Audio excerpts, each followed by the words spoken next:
We all think we know the deal with blood pressure. You get the cuff, you see the numbers, that's it. But what if the way we're measuring it, the way we've all been measuring it, is just wrong? Let's get into it, because what we're about to uncover might seriously change how you look at your own health. I mean, how frustrating is this? You take a reading, you do it again a minute later, and boom, the numbers are all over the place. It makes you wonder, right? Is my machine broken? Am I doing something wrong? Which number do I even trust? Well, it turns out there's a whole lot more going on behind that simple reading than you might think. Okay, so before we dive into the mistakes and the mysteries, let's just do a quick reset. Let's talk about what blood pressure actually is, because this number tells a vital story about what's happening inside your body every single second. So picture this. Your blood is flowing through your arteries, and it's pushing against the walls of those vessels. That force, that's your blood pressure. Every single time your heart beats, it sends out a surge of blood, and we're measuring the force of that surge. It's one of the most basic yet most critical signs of how your heart is doing. And every time you get a reading, you get those two numbers, right? The top number, that's the systolic pressure. Think of it as the peak force, right when your heart is squeezing and pushing blood out. The bottom number, the diastolic, is the pressure when your heart relaxes between beats. You need both of them to get the full picture. And here's what those numbers mean in the real world.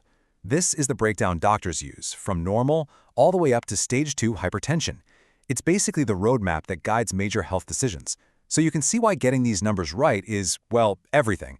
But what if we're not? And that brings us to the real heart of the issue, what I'm calling the 5-millimeter mistake. This is where a tiny, tiny error can have absolutely massive, life-altering consequences. We're talking about just 5 mmg, that's 5 millimeters of mercury. It sounds like nothing, right? Barely a blip. But what the research shows is kind of shocking. A consistent error of just 5 points can completely change a person's diagnosis, their treatment, everything. Just look at this. It's wild. So if a machine is accurate, you diagnose about 8% of people with hypertension based on this data. But if that same machine consistently reads just 5 points too high, that number more than doubles to 18%. And if it reads 5 points too low, the number of diagnoses plummets. This is how millions of people could be getting the wrong diagnosis. And that was just for the bottom number. For the top number, the systolic pressure, it gets even crazier. That same tiny 5-point error can lead to a 43% overdiagnosis of hypertension. 43! Think about that. That's a huge number of people potentially taking medication they might not even need, all from one tiny persistent error. So where on earth do these errors come from? Well, let's start with the easiest place to look, ourselves. We're going to call this the human factor, because a lot of these mistakes are things we all do without even thinking about it. And these mistakes can stack up fast. Even before you put the cuff on, look at this list. Having a full bladder can add 10 to 15 points. Can you believe that? Had coffee in the last half hour? Feeling a little stressed? All of these things can artificially pump up your numbers. And then there's how you're sitting. It matters. A lot.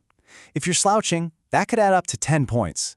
If your legs are crossed, or your arm is just dangling instead of being supported at heart level, boom, you could be adding another 10 points to your real number. And finally, the actual process. Just chatting while the machine is running can add 10 points. But look at that first one, putting the cuff over your clothes. I mean, we've all seen it done. This one mistake can add anywhere from 5 to a mind-blowing 50 points. That alone could take your reading from perfectly normal to emergency room. All right, so we've covered the human errors. But what if you do everything perfectly? What if you're a model patient and your device is the one that's lying to you? That brings us to the machine factor. So this is super important. There are two kinds of errors. Random errors are just those little fluctuations you see between readings. You can smooth those out by taking a few measurements and averaging them. But systematic errors, that's a different beast. That's when your device is consistently off. Always a little high or always a little low, and averaging won't fix that. This is that 5-millimeter mistake. Now, not all monitors are created equal. The old-school mercury ones are the gold standard, but you need to know what you're doing. The ones with the dial, the Android ones, are pretty common, but they're fragile and need checkups often. And the digital ones we all have at home, well, their accuracy can really vary, and sometimes they're just not accurate for certain people, like those who are pregnant or have diabetes. So here's the bottom line. All of these devices need to be calibrated. You can't just buy one and assume it's good forever. Experts say those dial monitors should be checked every 6 months, and your digital home monitor should be checked against a trusted machine at least once a year to make sure it hasn't developed one of those sneaky systematic errors. Okay, That was a lot of doom and gloom about what can go wrong. So how do we make it right? How can we actually measure our blood pressure with confidence? Let's walk through this simple, 5-step guide to getting a number you can actually trust. Here it is step by step. First, prepare. Empty your bladder, no coffee for 30 minutes, and just sit quietly for 5 minutes. Second, get in position. Back supported, feet on the floor, arm resting at heart level. Third, the cuff. Make sure it's the right size and put it on your bare arm. Fourth, the measurement itself. Don't talk, don't move. And take 2 or 3 readings, about a minute apart. And finally, step 5, record those numbers and average them. That average is your best, most reliable number. And please remember this. One single high reading is not a diagnosis. Don't panic. Your blood pressure goes up and down all day. What your doctor really cares about is the pattern over time. That's why consistent, accurate measurements are so incredibly important. And if you need any more proof of how serious this is, just listen to this.